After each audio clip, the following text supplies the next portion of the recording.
یہ جو میں حدیث پڑھنے جا رہا ہوں، یہ حدیث پاک نور الابصار کے اندر، تفسیر کبیر کے اندر، جامع صغیر کے اندر، نزہۃ المجالس، دیگر کتب حدیث کے اندر یہ حدیث پاک موجود ہے کہ حضرت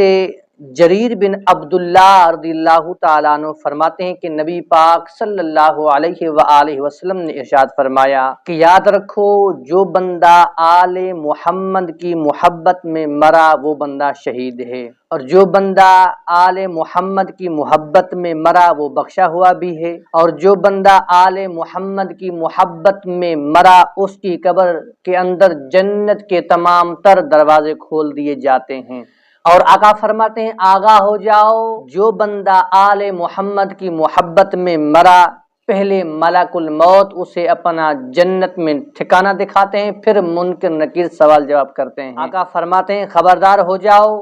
جو بندہ آل محمد کی محبت میں مرا وہ ہنسی خوشی ایسے جنت میں جائے گا جسے دلہن اپنے آپ کو ہار و سنگار کر کے اپنے دلہے کے ساتھ گھر جاتی ہے۔ آقا فرماتے ہیں خبردار ہو جاؤ،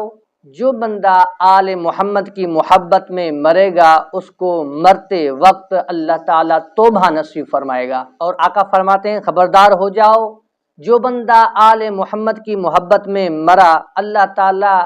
اپنے رحمت کے فرشتوں کو اس بندے کی قبر کا زوار یعنی زیارت کرنے والا بنا دے گا۔ آقا فرماتے ہیں آگاہ ہو جاؤ، جو بندہ آل محمد کی محبت میں مرے گا وہ سنت نبوی اور جماعت ایمانی پر مرے گا۔ نبی پاک صلی اللہ علیہ وآلہ وسلم فرماتے ہیں